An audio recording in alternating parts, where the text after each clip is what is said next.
Au nom du Seigneur. Je vous salue dans le nom du Seigneur Jésus-Christ. J'ai demandé au pasteur que je commence bien avant parce que j'ai trop à dire aujourd'hui. Je bénis la présence de tout et chacun de nous. Et je veux que le message de ce soir soit réellement un remède et un séduit le Seigneur pour tout et chacun de nous. Nous prenons Apocalypse chapitre 17 rapidement. Apocalypse chapitre 17, nous allons lire les versets 4 jusqu'au 6e verset. Allons-y. Cette femme était vêtue de pourpre et d'écarlate et parée d'or, de pierres précieuses et de perles. Elle tenait dans sa main une coupe d'or remplie d'abominations et des impuretés de sa prostitution. Sur son front était écrit un nom, un mystère: Babylone la grande, la mère des impudiques et des abominations de la terre. Et je vis cette femme ivre du sang des saints et du sang des témoins de Jésus. Et en la voyant, je fus saisi d'un grand étonnement. Verset 7. Et l'ange me dit: pourquoi t'étonnes-tu? Je te dirai le mystère de la femme et de la bête qui la porte, qui a les 7 têtes et les 10 cornes. Que le Seigneur ajoute l'explication à la lecture des Écritures. Nous bénissons le Seigneur encore une fois de plus parce qu'il nous a accueillis. Frère Thérence, je veux rassurer que nous sommes amis. Merci. Nous bénissons le Seigneur pour sa grâce au milieu de nous. J'aimerais que vous me suivez aujourd'hui attentivement. L'importance de cet enseignement, ce n'est pas pour que les gens aient eu la peur du diable. J'aimerais que vous me suivez très bien. Quand le serpent a enseigné la femme mangea les fruits, elle donna à l'homme qui était auprès d'elle, leurs yeux s'ouvrirent. Ils n'ont pas vu Dieu, mais ils ont vu leur nudité. C'est-à-dire, la révélation du diable nous amène à nous condamner. Quand le diable enseigne, ce n'est pas pour nous donner la connaissance de Christ. Quand le diable enseigne, c'est pour nous condamner. Mais quand Christ se révèle, c'est pour permettre à l'homme de connaître premièrement Christ. Je ne sais pas si vous me suivez très bien. C'est-à-dire que la femme reçoit le fruit, elle mange, elle donne aussi au mari. Ils se sont vus nus et c'était la condamnation. Mais quand frère Pierre voit Jésus, cette nudité, c'était pour l'amener à la repentance. C'est-à-dire que quand la révélation vient de Christ, Christ ne peut pas parler du diable, mais Christ se révèle pour que cette révélation amène l'homme à la connaissance exacte de qui il est. Et cette connaissance nous amènera à discerner le mal parmi nous. Voilà pourquoi quand vous vérifiez les textes, commençant par l'église d'Éphèse, Smyrne, Pergame, Thyatire, Sardes, Philadelphie, Laodicée, je crois vous avoir enseigné ça. Exemple, le Seigneur dit: écrit à l'ange de l'église d'Éphèse, voici ce que dit celui qui marche au milieu de cette chandelier. Pourquoi il se révèle? C'est parce qu'il a vu que dans l'église d'Éphèse, il y a l'abandon du premier amour. Alors pour résoudre ces problèmes, il faut que lui-même se révèle. Et cette révélation permettra à l'église de détecter le mal. À l'église de Smyrne, il dit à l'ange de l'église de Smyrne: écoutez, ce que dit celui qui était mort et revenu à la vie. Le premier et le dernier. Pourquoi il se révèle comme ça? Parce qu'il sait que dans l'église de Smyrne, il y a la tribulation. Maintenant, la révélation de la résurrection donnera à l'église la force de faire face aux tribulations. Alors, si le Seigneur se révèle, c'est pour nous permettre de comprendre le mal de nous et comment est-ce que le diable travaille. Est-ce que tout le monde a compris? Donc ici, Nous ne voulons pas élever les diables, mais nous élevons Christ. Et ce Christ-là, au retour, va nous aider à comprendre les mal, les ténèbres, pour que nous ne soyons pas séduits. Aujourd'hui, par la grâce du Seigneur, je commence l'explication des mystères. C'est-à-dire que depuis l'autre dimanche là, j'ai donné l'explication de la vision, mais aujourd'hui je commence l'explication des mystères. Et ça ne sera pas difficile parce que par la grâce du Seigneur, nous allons simplifier pour que tout le monde comprenne. Qu'est-ce qui est mystère ici? Qu'est-ce que l'ange donne comme l'explication à bien aimés gens? Je vous ai dit ceci le dimanche, par la grâce du Seigneur, nous avons compris que le vêtement de cette femme, même sa parure, était d'or et de perles. Mais ça signifiait quoi? Et je dois vous dire, l'ange parle des mystères de la femme et de la bête. Ça veut dire quoi au juste? Je commence là. Cette femme qui est vêtue, qui est parée d'or, de perles, ça signifie quoi? L'or signifie quoi? Perle signifie quoi? Apocalypse 17. Apocalypse 17, évangéliste. Aujourd'hui, nous allons beaucoup lire parce que ça sera l'école. Apocalypse 17, prenez le verset 18. Et la femme que tu as vue, c'est la grande ville qui a la royauté sur le roi de la terre. Alors, suivez-moi très bien. La femme que nous avions étudiée et la femme que nous étudions, je fais ça. Femme signifie aussi la grande ville. J'aimerais que vous reteniez bien le langage prophétique. Évangéliste, retournez dans l'Apocalypse 17. Nous sommes toujours là pour que les gens ne s'embrouillent pas. Apocalypse 17. Je ne suis pas encore arrivé là, dans les 10 cornes, dans les 7 têtes, mais je vous donne les styles que nous allons utiliser. Papa, prenez le verset, prenez le verset 15. Voilà, 15. Le verset 15 de l'Apocalypse 17. Il me dit, les eaux que tu as vues, sur lesquelles la prostituée est assise, ce sont des peuples, des foules, des nations et des langues. Apocalypse 17, verset 9 jusqu'au 10e. C'est ici l'intelligence qui a de la sagesse. Les 7 têtes sont 7 montagnes sur lesquelles la femme est assise. Ce sont aussi 7 rois. Hein? Ce sont aussi 7 rois. Attends. Que le Seigneur vous bénisse. Amen.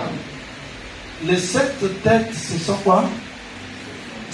Les 7 têtes sont 7 montagnes sur lesquelles la femme est assise.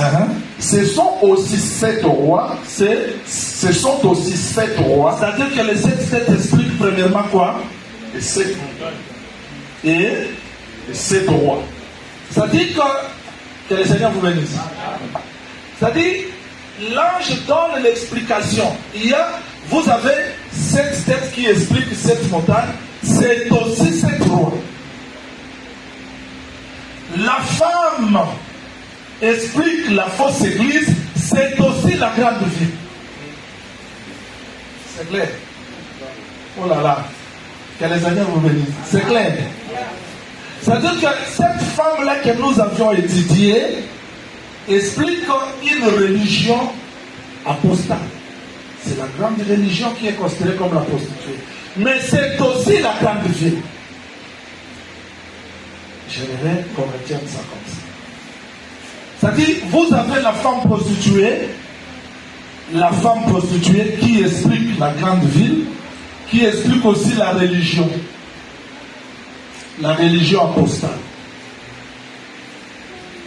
Alors aujourd'hui, j'explique les mystères là. Qu'est-ce que le prophète Jean voit? Il voit une femme assise sur une bête. Vous avez la femme, vous avez la bête, qui a 7 têtes et 10 cornes. Nous avions lu ensemble avec vous que cette femme explique la religion apostate. C'est aussi la grande ville qui a l'autorité sur les rois de la terre. Maintenant, les rois de la terre sont représentés ici par la bête. Ok? Mais cette bête a 7 têtes et 10 cornes. Ça signifie quoi, prophète Jean? C'est ce que je suis venu vous expliquer aujourd'hui. Je vais insister sur quelque chose pour que je commence bien. Apocalypse 17, nous sommes toujours là. Apocalypse 17, verset 5. On commence l'explication là-bas. Apocalypse 17, verset 15. 5 plutôt. Sur son front était écrit un nom, un mystère. Babylone la grande, la mère des impudiques et des abominations de la terre. Évangéliste. Cette femme n'est pas Babylone, mais c'est le mystère Babylone. Il y a la différence entre Babylone et mystère Babylone. C'est-à-dire, cette femme, le prophète Jean a vu comment est-ce qu'elle est vêtue. Elle a vu sa main, que j'expliquerai avec sa coupe, parce qu'on ne peut pas parler de la prostitution si on ne comprend pas la coupe qui est entre ses mains. Maintenant, en regardant le visage de la femme, Jean voit un nom qui est écrit mystère. C'est-à-dire, il y a la différence entre Babylone, royaume, et Babylone, mystère. Et j'aime la façon que le prophète Jean a vu. Il a commencé à voir quoi? Retournons évangéliste. Nous sommes toujours là. Apocalypse 17. Nous sommes dans le verset 4. Nous sommes toujours là. Cette femme était vêtue de pourpre et d'écarlate. Il commence à voir le vêtement, et parée d'or, la parure, de pierres précieuses et de perles. Elle tenait dans sa main une coupe d'or. C'est-à-dire que Jean voit ce vêtement, la parure, la main, verset 5. Sur son front était écrit un nom. Donc, il s'arrête à voir le visage, parce que le visage, c'est l'identité de tous les mystères. Je peux voir le vêtement d'un homme. Je n'ai pas encore saisi qui il est. Je peux voir sa main, ce n'est pas le tout. Je peux voir sa parure, ce n'est pas le tout. Mais le visage explique qui il est. C'est-à-dire, quand on voit le visage de quelqu'un, on comprendra qui il est. Parce que la personne est identifiée par son visage. Voilà pourquoi moi je crois que quand Christ reviendra, il aura besoin aussi de voir le visage de la femme. Parce qu'aujourd'hui, il n'a jamais vu le visage de la femme. Là, vous serez d'accord avec moi. Aujourd'hui, si on peut parler de l'église, mais l'église n'est pas encore manifestée. Même quand nous bénissons les gens, on dit chair de ma chair, os de mes os, ça c'est seulement l'ombre. Mais la femme sera manifestée quand la main va terminer son travail, parce que la main c'est le ministère de la parole. Alors Christ verra sa femme. Et c'est ce que Salomon dit. Fais-moi entendre ta voix, fais-moi voir ton visage. Parce que ce que la voix, c'est aussi le visage. Le visage explique ce qu'est l'homme.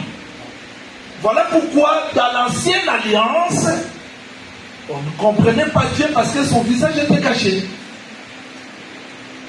Son visage était caché. Il avait plusieurs formes. Tantôt l'agneau, tantôt le bœuf, tantôt le taureau, tantôt le chevaux, tantôt le... Parce que son visage était fermé. Mais quand Christ est venu, Jean-Baptiste voit un homme et dit, voici l'agneau. Aujourd'hui, nous voyons Christ clairement parce que son visage est connu. Parce que le visage, c'est l'explication. Voilà pourquoi nous disons que dans cet évangile, il y a le visage de Dieu. Et si vous priez dans une église, on a mis la photo de Jésus, sortez. Parce que la photo de Jésus ne se voit pas comme ça. Amen. On voit la photo de Jésus car l'écriture est expliquée. Comme les disciples des chemins d'Emmaüs, ils marchèrent avec Jésus, mais ils ne connaissaient pas. Mais quand Jésus a pris le pain, il a rempli, c'est alors qu'ils l'ont vu. Ils ont vu le visage. Donc le visage, c'est l'explication du mystère. J'insiste pour dire que si Dr Jason passe à partir d'ici, je peux voir ça, c'est Jason. Pourquoi je le connais? Parce que je connais son visage. On peut me reconnaître par mon dos parce qu'on connaît mon visage. Quand on ne connaît pas le visage d'une personne, on ne peut pas le détecter. Alors, c'est ce que les gens des groupes de prière nous posent des questions. Comment vous le découvrez d'Acacia? Comment Jésus devient le crocodile? Comment Jésus devient l'agneau? C'est parce que nous avons vu le visage. Donc, celui qui a vu le visage peut l'expliquer partout. Et c'est la différence entre la femme prostituée et la vraie église. Je suis allé là-bas pour vous faire comprendre l'importance du mystère. Alors, le prophète Jean arrive, au niveau des visages, il a compris que cette femme prostituée, c'est Babylone mystère. Mais pourquoi Babylone mystère? Parce que Apocalypse 17, je vais expliquer la femme prostituée comme mystère, comme Babylone, mais cette Babylone c'est mystère. C'est ça que les gens ont prêché. 666 c'est le pape, 666 c'est l'église catholique, et eux-mêmes sont à 666 mais ils ne savent pas. Ici il est question de mystère. Ce n'est pas une Babylone comme ça, mais c'est le mystère. Or l'église doit connaître les mystères, parce qu'en connaissant les mystères, on va bien saisir la pensée de l'enseignement. Moi je crois à ce que le Seigneur a dit dans Matthieu chapitre 13, verset 11, vous descendez, il dit, le mystère du royaume vous a été donné. C'est-à-dire chez nous l'église, nous pouvons connaître les mystères, parce que pour les gens de l'extérieur, c'est le mystère, mais pour nous, ce mystère devient la révélation. Que le Seigneur vous bénisse. Alors, il y a des mystères évangélistes d'Apocalypse 17, nous sommes toujours là pour la meilleure compréhension. Nous sommes toujours là. Apocalypse 17, verset 7.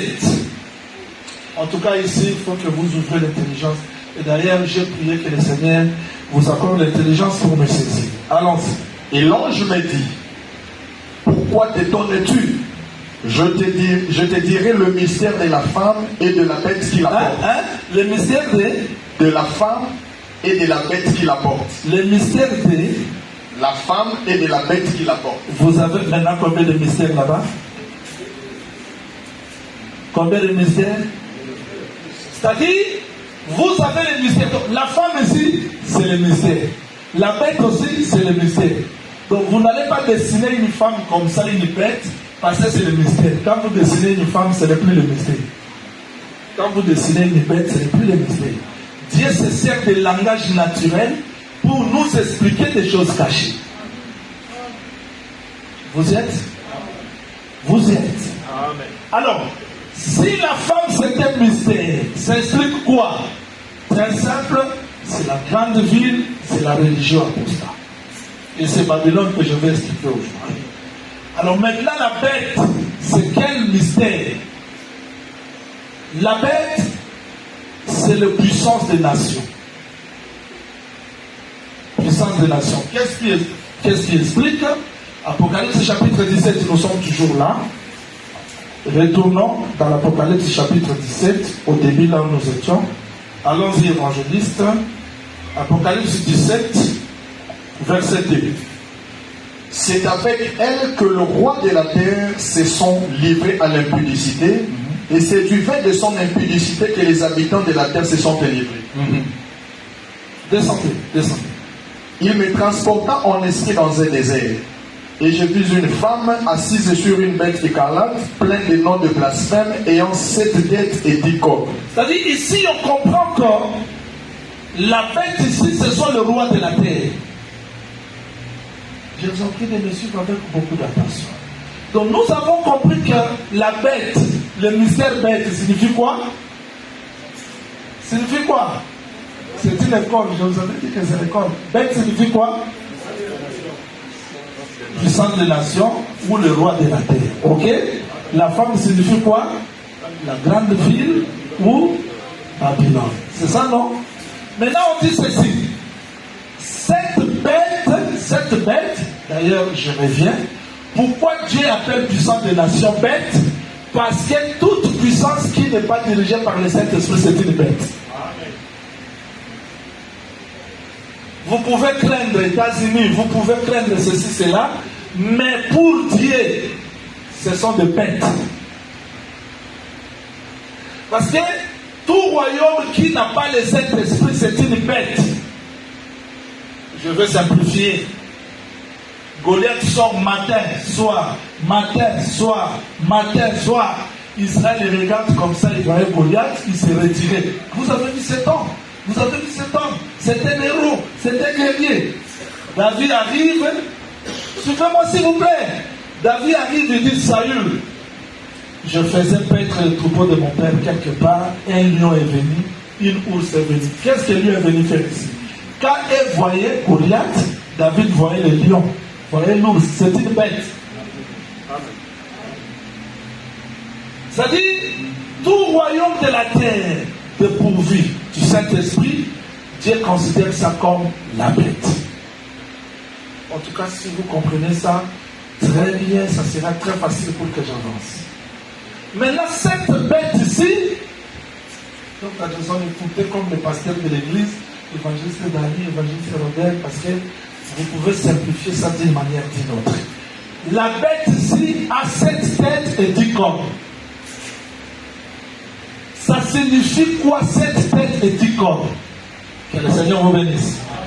Avant que Jean voie la bête qui avait 7 têtes et 10 cornes, Daniel a vu les 4 bêtes. Écrivez Daniel chapitre 7.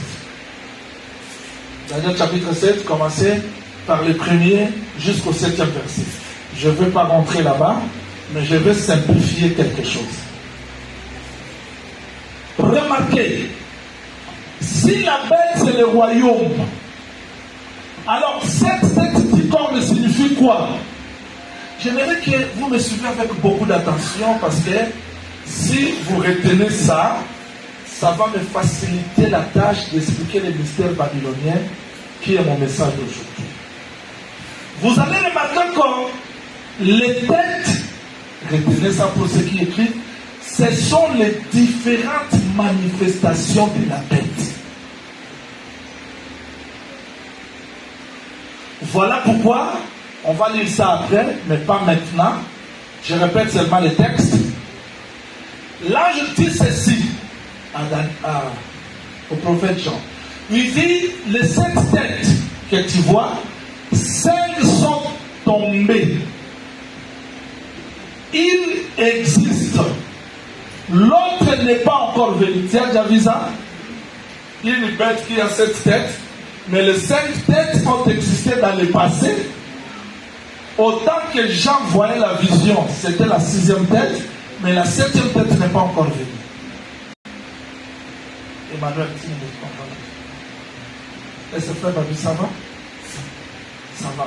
Vous allez comprendre très simple. Je prends un exemple. L'Afrique du Sud et le Congo et l'Angola se trouvent dans Sadek. Hein? Bon.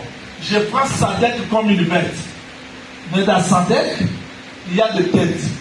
Afrique du Sud, Angola, Congo. Vous voyez?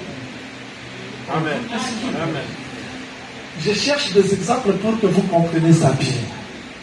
Alors maintenant, c'est le royaume de la bête. Si le prophète Jean l'a vu, Jean représente l'église aujourd'hui, vous êtes à l'obligation de comprendre ça. Parce que ce mystère a été écrit pour vous. Mais cette bête ici, qui a 7 têtes, mais les 5 ont existé, il existait autant de gens, bien sûr, l'autre n'est pas encore venu. Ça va? Amen. Ça va? Amen. Ça explique quoi au juste? Si je reste comme ça, vous n'allez pas saisir. Il faut que je change la méthodologie. Là, vous allez comprendre. Daniel chapitre 4. Docteur Jason ne me tenez pas de dire parce que vous voulez que je sois toujours dans la prophétie, mais comme pasteur, si je vois que les gens ne saisissent pas, je peux changer le style. Daniel chapitre 4, rapidement. Daniel chapitre 4, prenez le verset 20. L'arbre que tu as vu, qui était devenu grand et fort, dont la cime s'élevait jusqu'aux cieux, et qu'on voyait de tout le point de la terre. Cet arbre dont le feuillage était beau, et les fruits abondants, qui portaient de la nourriture pour tous, sous lesquels s'abritaient les bêtes des champs, et parmi les branches duquel les oiseaux du ciel venaient, les oiseaux du ciel faisaient leur demeure.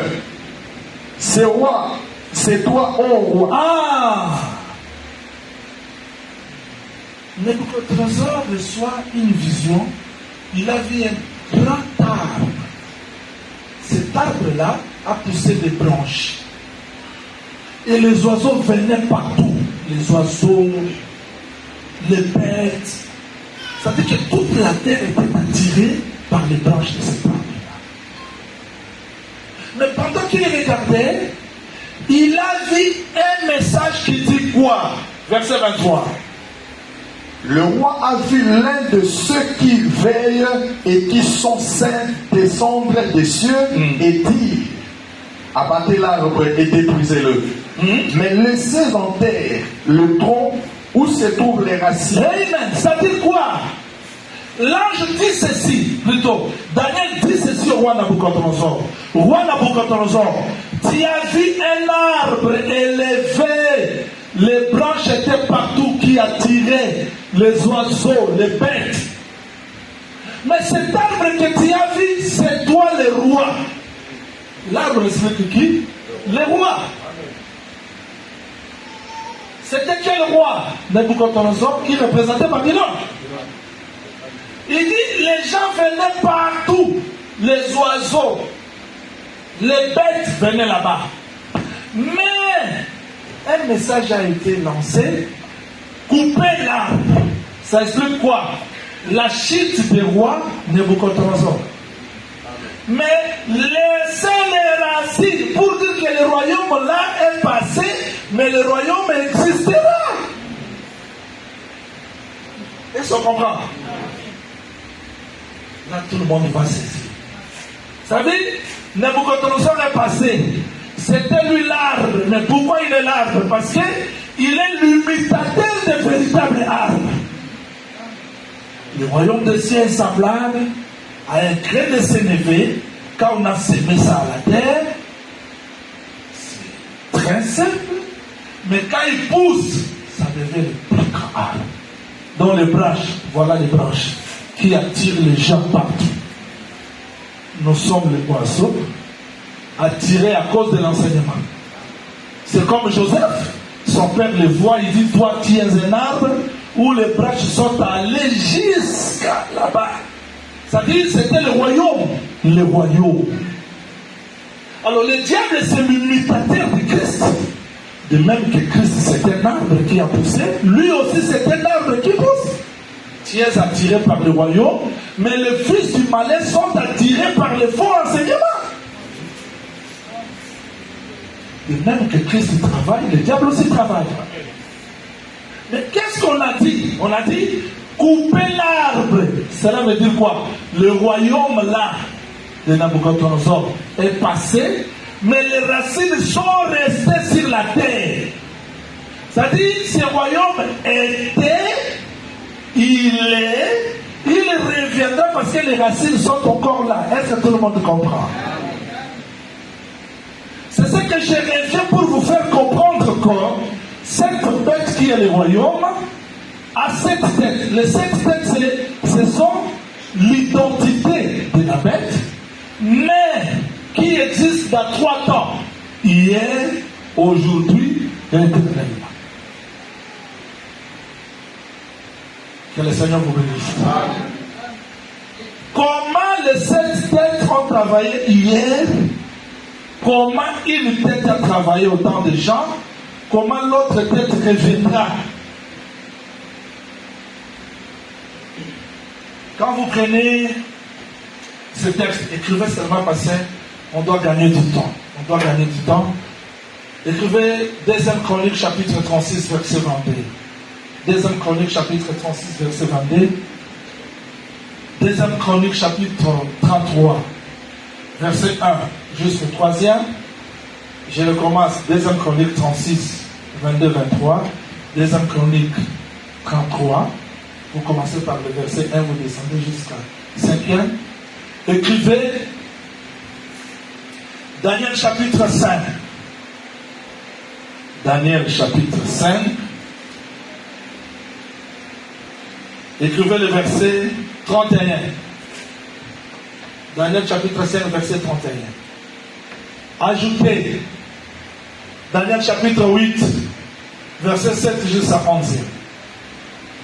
Et pour terminer,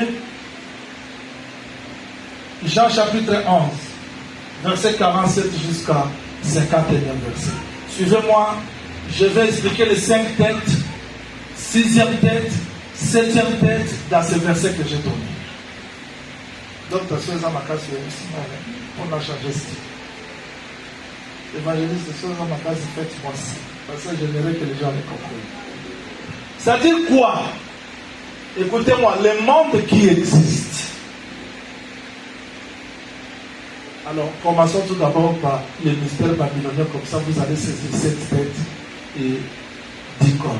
Papa, prenez Genèse, chapitre 10, verset 7.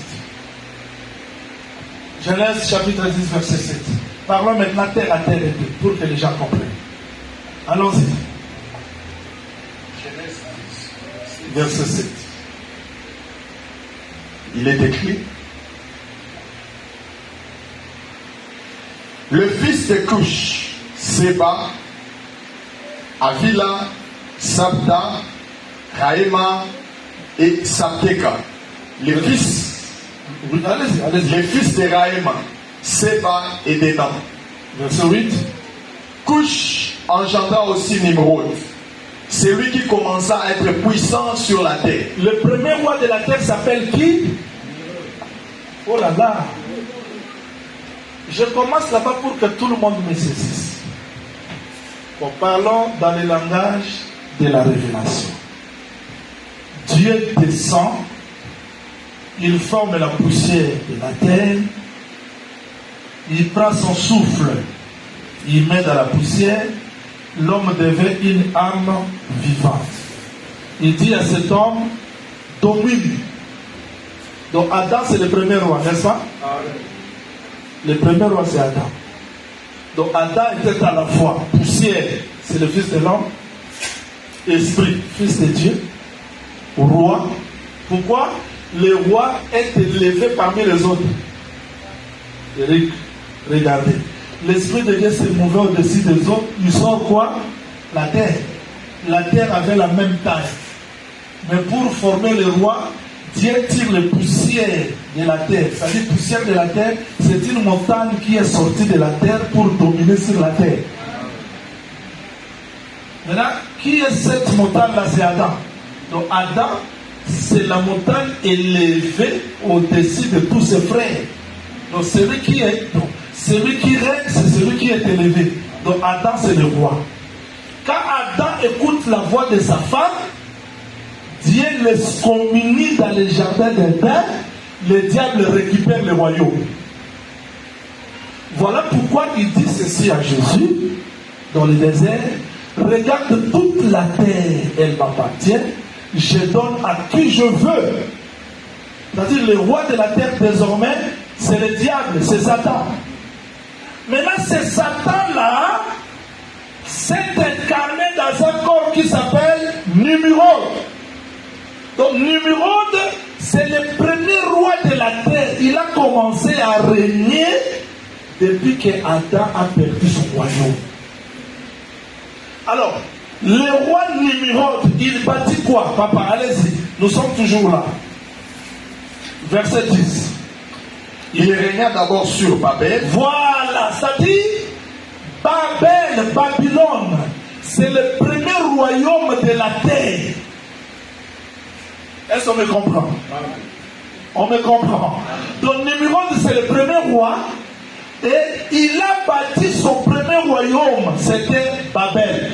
Babel là, c'est là est sorti le nom Babylone. C'est-à-dire Nimrod, c'est le roi et il a bâti Babel. Mais là, qu'est-ce que Nimrod fait? Genèse 11, allons-y. Verset 1er. Toute la terre avait une seule langue et le seul mot, et le même mot. Verset 2. Comme ils étaient partis de l'Orient, ils trouvèrent une plaine au pays des Chinéens et ils y habitaient. Ils se dirent l'un à l'autre, allons, faisons des briques et cuisons-les au feu. Et la brique leur servit de pierre et le bitume leur servit de ciment. C'est-à-dire, en réalité, le premier qui a dominé, le premier qui a régné sur la terre s'appelle qui? Nimrod. Et c'était ce Nimrod-là, à travers son enseignement, que les gens se sont rassemblés dans la plaine de Chinéa, pour bâtir une tour sous la domination de Nimrod. C'est-à-dire, le premier roi, avec son premier royaume, a rassemblé les gens pour bâtir une tour. La pensée n'était pas mauvaise, sauf que les matériaux utilisés n'étaient pas bons. Il s'est servi de briques, alors qu'on avait besoin de pierres. Il s'est servi de ciment, alors qu'on avait besoin de l'amour divin. Parce que ce qui peut souder les gens pour aller au ciel, c'est l'amour divin. Ce ne sont pas des ciments. Évangéliste Robert, avant que la tour de Babel soit bâtie, il n'y avait qu'une seule langue. Hein. Les gens parlaient, il n'y avait pas de Swahili, de Chiluba, de Kikongo, tout le monde parlait. Alors, à partir de cette unité-là, il faut bâtir une tour pour relier le ciel et la terre. Parce que les gens avaient besoin de monter au ciel. Mais pour monter, on a besoin d'une tour. C'est ce que Dieu pose à Job la question. Est-ce que tu es déjà monté au ciel? Par ton ordre, la pluie peut t'écouter pour descendre. C'est-à-dire, la pensée là était bonne. Malheureusement, les matériaux de construction étaient mauvais. Mais un homme est venu, il dit, Nathanaël, tu verras désormais les anges monter et descendre sur qui? Lui. Donc la tour que Nimrod a échoué, lui est venu comme la tour qui peut venir le ciel et la terre.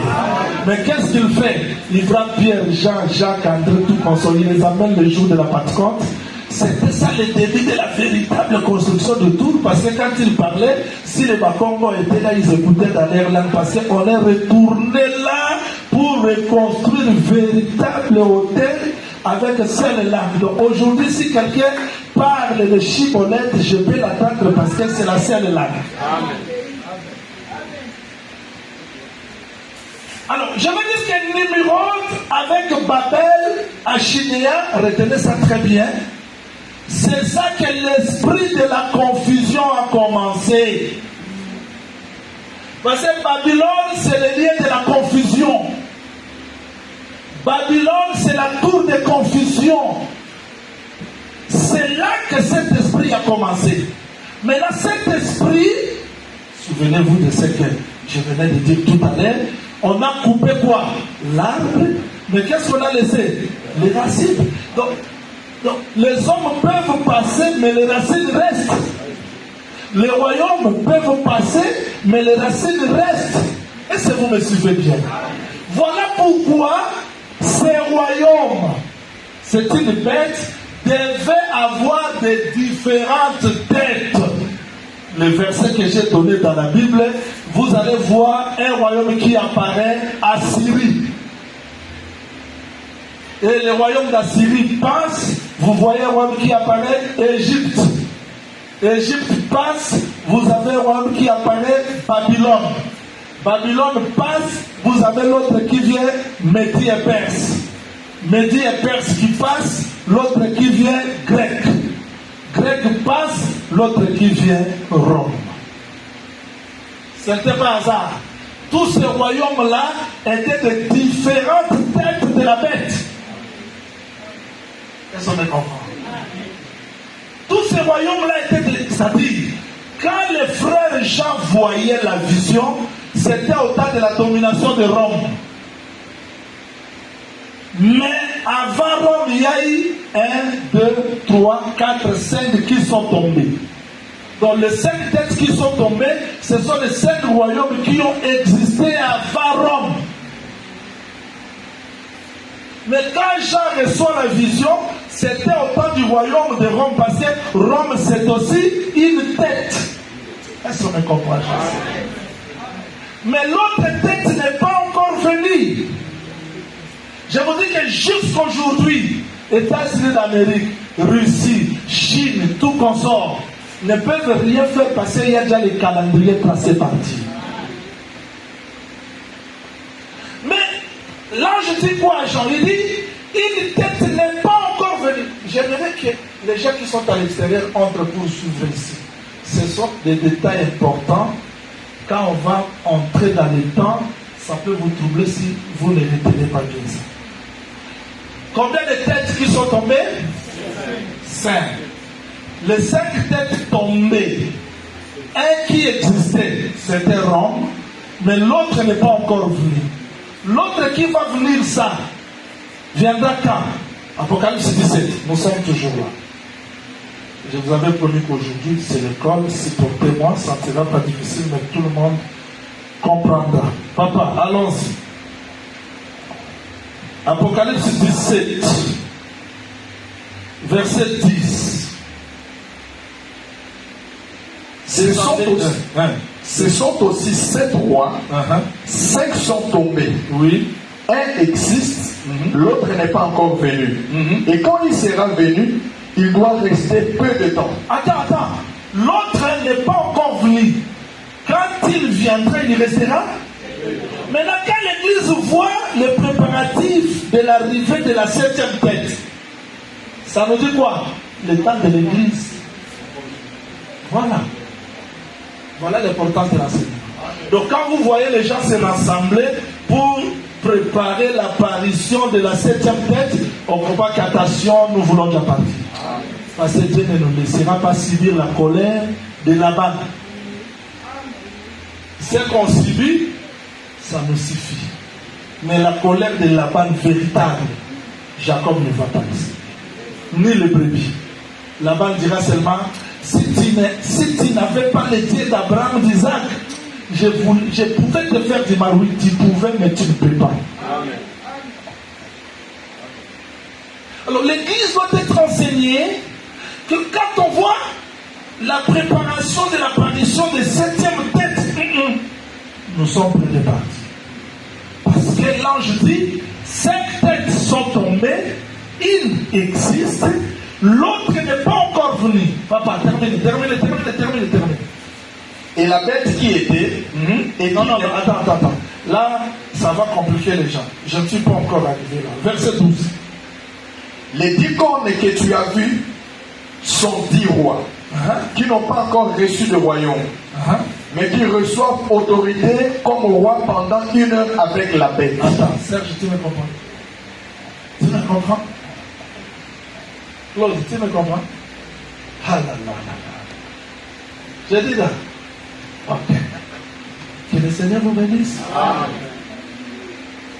Venez, tu es venu en retard. Et dit, tu me comprends? Je vais dire ceci. Les 5 têtes sont tombées, n'est-ce pas? L'autre existe. Qui existe? 6e. Mais 7e tête n'est pas encore venue. Quand elle viendra, papa, reprends ce verset-là. Ce sont aussi 7 rois. 5 sont tombés, un existe. L'autre n'est pas encore venu. Et quand il sera venu, il doit rester peu de temps. Verset 12. Les 10 cornes que tu as vues sont 10 rois qui n'ont pas encore reçu de royaume, mais qui reçoivent autorité comme roi pendant 1 heure avec la bête. C'est-à-dire quoi? Les 10 cornes. Est-ce qu'on a saisi les 7 têtes? Je n'ai pas encore terminé parce que je dis que j'explique le mystère. Les 7 têtes, c'est l'identité de la bête. Il y a 5 royaumes, l'autre qui existait au temps des Roms, des gens, et 7e qui n'est pas encore venu. Ne vous en faites pas, je l'explique tout à l'heure. Maintenant, les 10 cornes représentent quoi? 10 cornes n'ont pas encore reçu l'autorité. C'est dans le futur. Mais qui vont recevoir l'autorité comme roi avec la bête 1 heure. C'est-à-dire, les 10 cornes là vont travailler avec la 7e tête.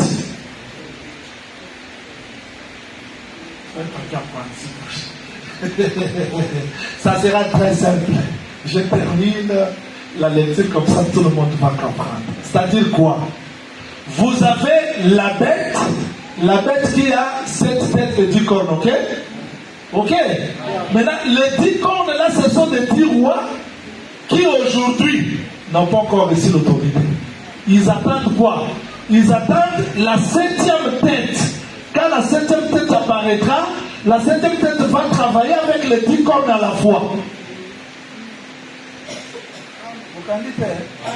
Nde toza boye donc mutu ya sambo azwi na bokonzi te azozela ntango na ye so ntango na ye wana ekokoka kozwa bokonzi akosala ye moko te akosala na maseke zomi donc maseke zomi ezali nini eza bapouvoir ya mokili oyo ekosangana na nyama wana ntango boye akosala.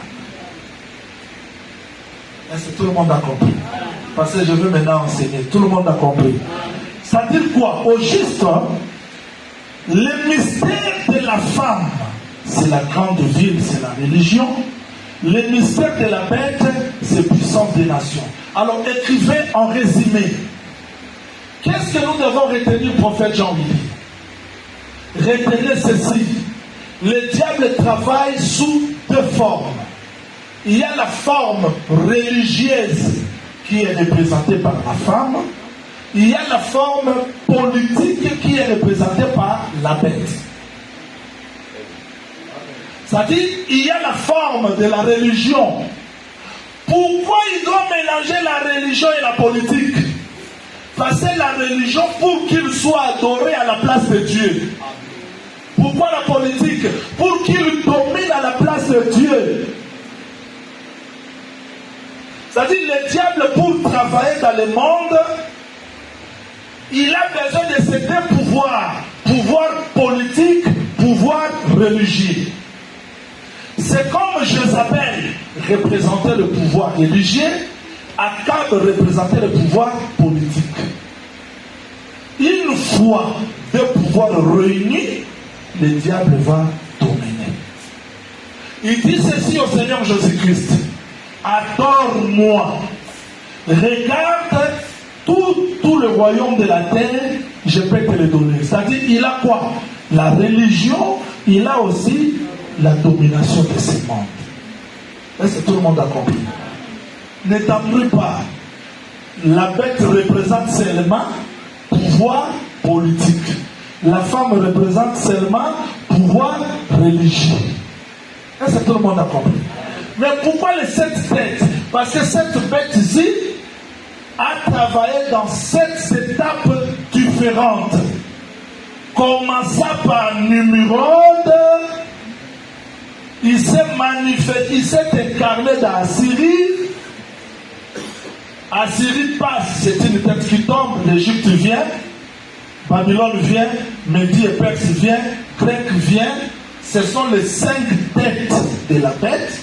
Et Rome là, c'était la 6e et l'autre viendra. Est-ce que tout le monde a compris? Je reprends. Dans le livre que j'ai donné de Jean chapitre 11, verset 48, verset 52, jusqu'au 52 verset, les principaux sacrificateurs étant réunis, ils se posaient des questions. Si nous les laissons faire, les Romains viendront détruire notre ville. C'est-à-dire, Israël craignait qui? Les Romains. Parce qu'à ce temps-là, c'était Rome qui dominait. C'est la tête qui dominait autant de gens. Et je dois préciser, Rome qui dominait, ce n'était pas Rome papale, c'était Rome païenne. C'était de César Auguste, de César Néron. C'était Rome païenne. Mais la tête qui va venir encore, ça sera quelle tête? Est-ce qu'il y aura un autre royaume? Vous aurez l'explication. Daniel dit ceci, tu as vu la tête en or, poitrine en argent, ventre et cuisses en airain, les pieds étaient d'argile. Mais les pieds avaient 10 orteils. Les 10 orteils là, Emmanuel, c'est ça les 10 cornes.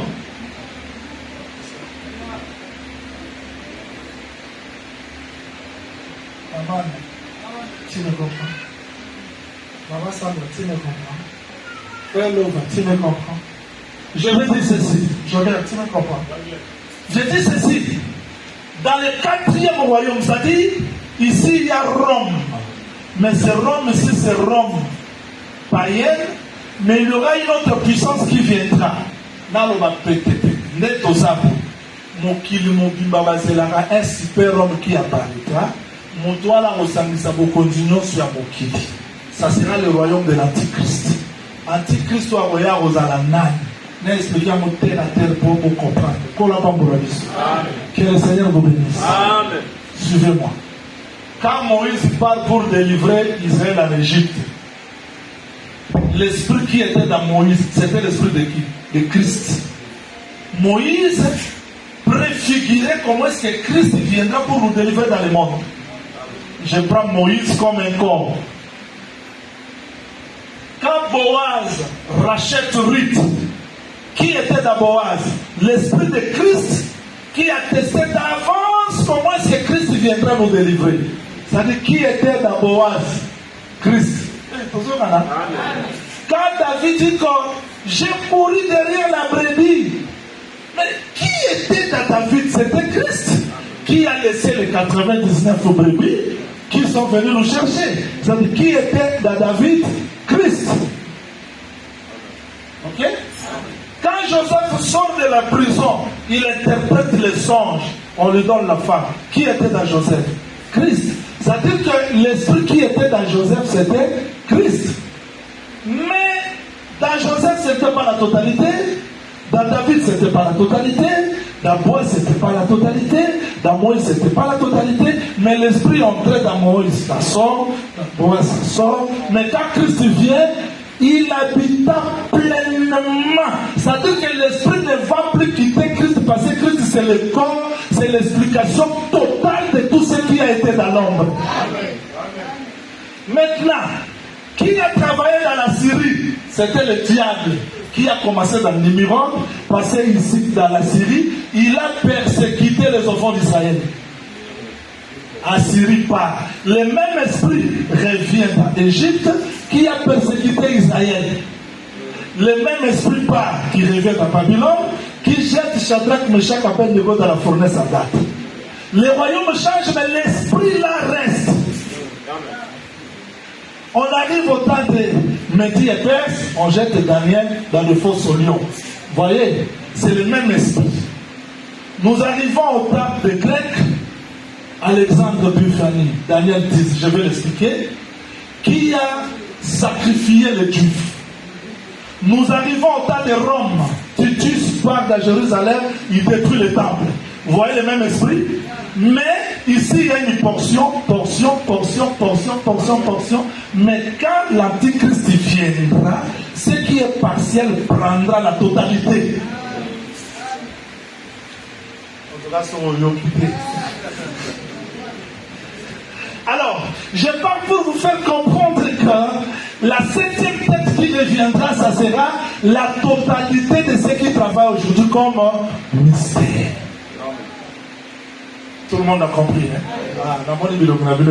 Vous avez compris. Daniel 7, verset 25. On part rapidement. Daniel chapitre 7, le verset 25. Nous lisons. Oui.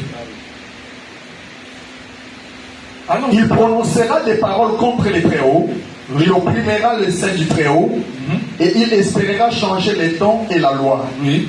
Et les saints seront livrés entre ses mains. Attends, évangéliste. Alors là-bas, petit à petit, il opprimera. Il opprimera les saints du Très-Haut. Il opprimera les saints du Très-Haut. Et il espérera changer les temps et la loi. Et les saints seront livrés entre ses mains pendant un temps, des temps et à la moitié d'un temps. Il y a des choses. C'est-à-dire, les saints seront opprimés et les saints seront livrés entre ses mains pendant un temps de temps et la moitié du temps. Ça signifie quoi?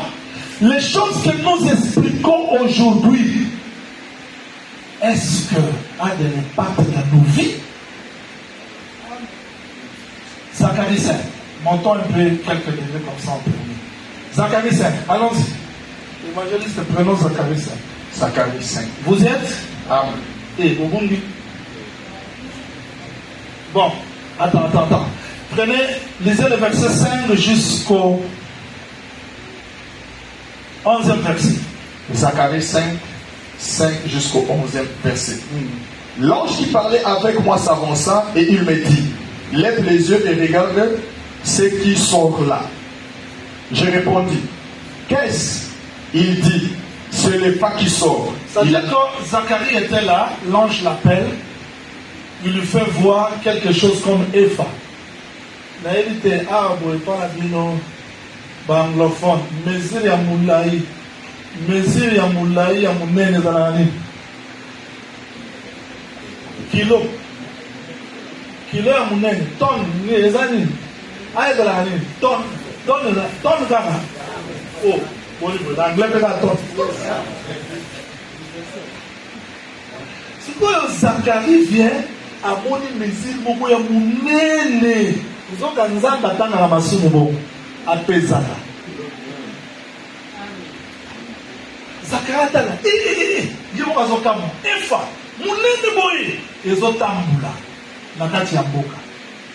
Quand les gens acclament, quand les gens disent bien, Dieu dans le ciel a sa façon de voir l'iniquité. Maintenant, Zacharie regarde, papa, descendez. C'est leur iniquité dans tout le pays. Maintenant, Dieu explique, l'Epha que tu vois là, c'est l'iniquité dans le pays. Donc, l'iniquité dans le pays, Dieu a représenté ça par Epha.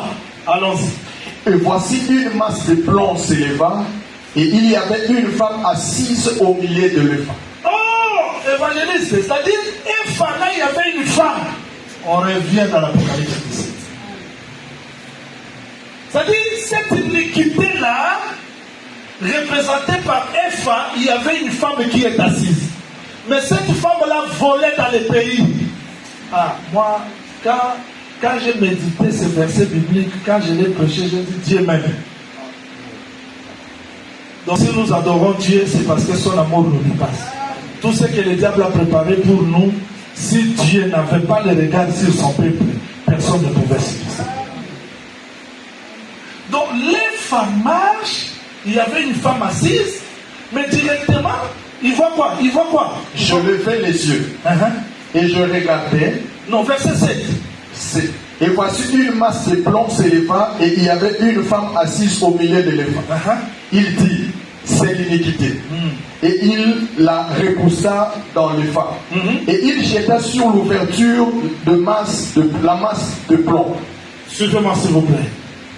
J'explique ça terre à terre. Supposons que ça doit être Epha. Une femme assise là. Dieu explique que c'est l'iniquité dans les pays, qui voyageait dans les pays. Mais il voit l'ange vient avec quelque chose comme plomb. Il met ça pour étouffer cette femme de ne pas se manifester. C'est-à-dire la masse de plomb vient pour entrer dans l'Epha. Pouf, bien qu'il y ait l'iniquité, mais la masse de plomb, le mystère de l'iniquité agit, mais quelque chose les retient.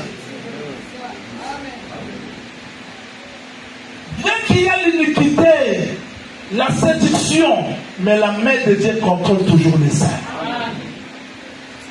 Voilà pourquoi il précise, Jacques Saïli, il opprimera les saints du très haut. Quand on prie, quand on gêne, on est saint. Nous ne sommes pas épargnés de l'oppression. Le diable peut nous oppresser d'une manière ou d'une autre, jusqu'à tuer même ses corps. Voilà pourquoi Hébreu dit, c'est là qui le monde n'était pas dit. Je vais vérifier ma Bible pour voir Si nous avons réellement la foi comme au temps d'autrefois. Oh, je ne suis pas théologien, je n'ai pas fait la théologie. Mais quelqu'un a dit, Ecclésia simple. C'est-à-dire, pour dire, il dit, on doit toujours réformer les choses. C'est-à-dire, parce que l'Église habite, l'Église possède des gens qui ont des corps. Il dit, Ecclésia simple réformada. Il dit, il faut que l'Église soit sans cesse réformée parce que les gens qui composent l'Église portent le corps humain. Il y a des fois, quand vous marchez, il faut s'examiner. Est-ce que nous sommes toujours dans la parole ou pas? Parce qu'il y a des mouvements, il y a des séductions. L'effort est tellement grand. Quand Frère Paul dit que je sais qu'après mon départ, ils s'élèveront des loups dans l'église de Paul. Papa, bon, ça va gêner. Paul qui est allé jusqu'au 3e siècle. Mais il dit que nous sommes l'église où les loups n'entrent pas. Ils entreront si nous ne veillons pas. Parce que l'effort est grand. La séduction entre. Je vous ai dit ceci. Le dimanche, il y a autre forme d'adoration, autre forme d'enseignement, contrairement aux apôtres. Et il faut veiller. Voilà pourquoi on dit que les saints seront opprimés. Je me suis posé la question, quand je lis les livres des Hébreux, je me pose la question, est-ce que cette foi existe encore jusqu'à aujourd'hui? Ces gens-là ont été torturés, sciés, martyrisés. Mais ils avaient dit, aujourd'hui, moindre tribulation, moindre problème, mais ces gens-là ont supporté parce que le monde n'était pas digne pour eux.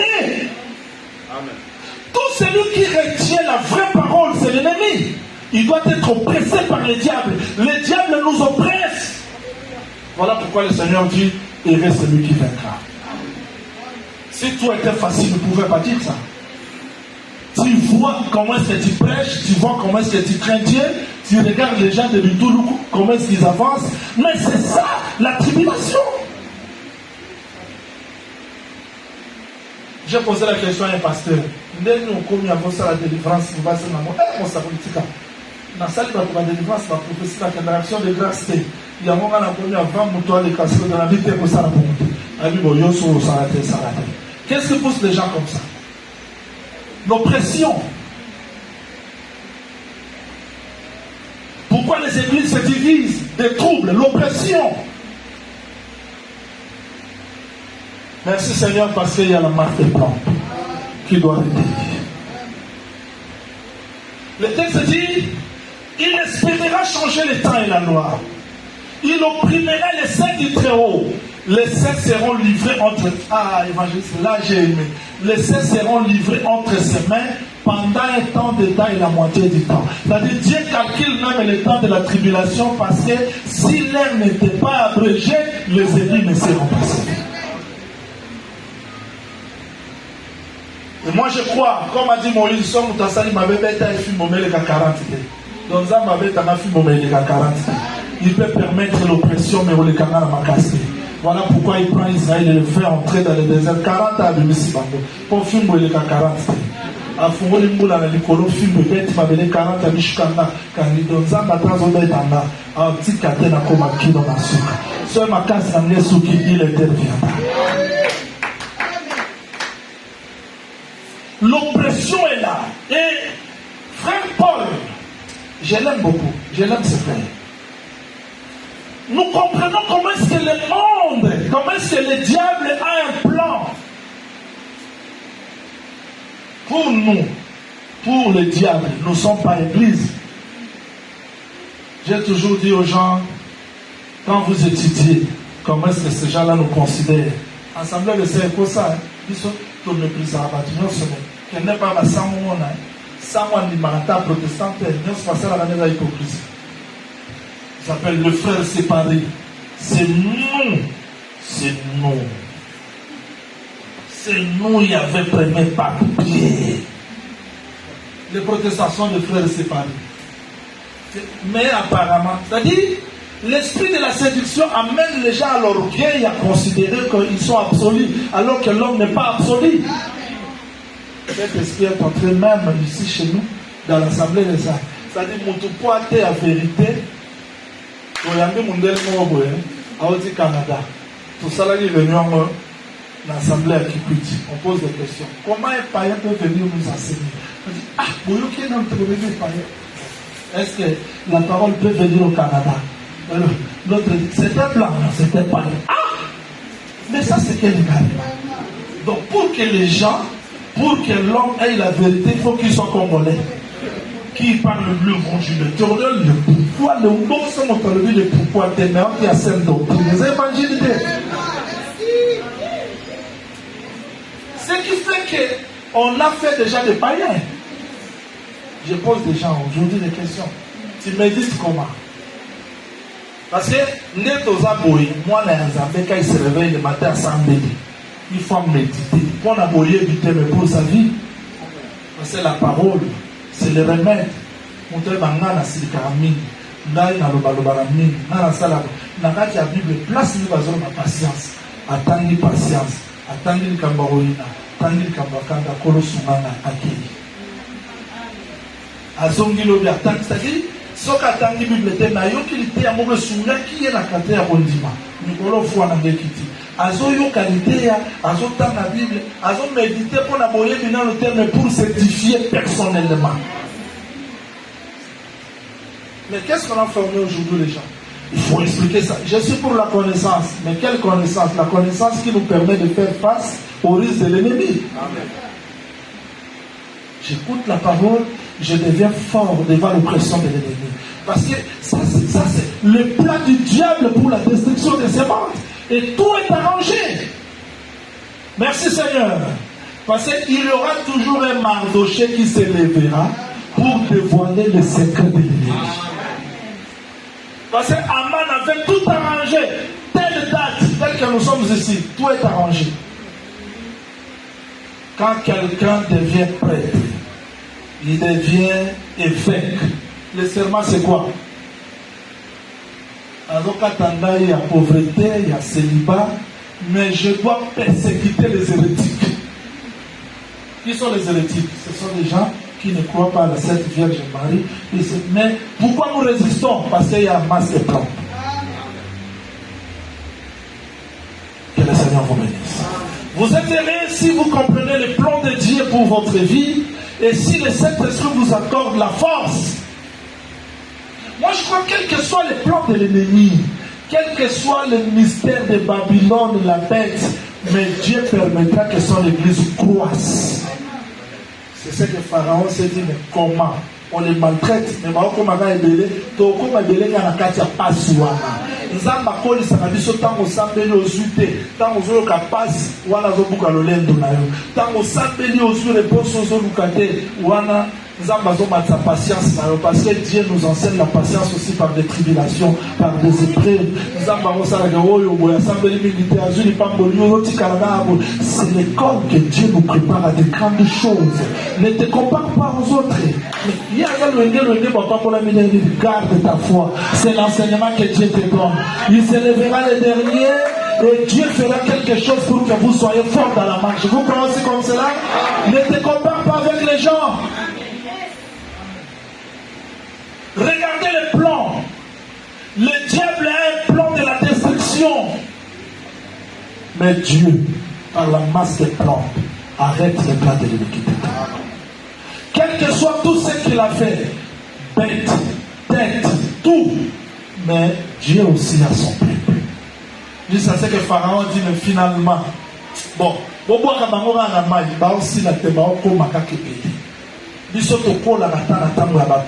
que nous avons la sémence de l'État.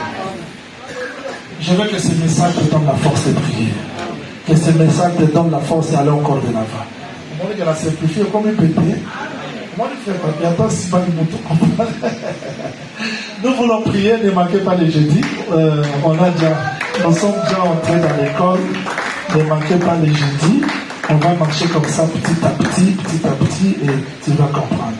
Prions le Seigneur qui nous donne la force de vaincre devant les épreuves et les difficultés. Au nom du Seigneur Jésus-Christ, prions le Seigneur.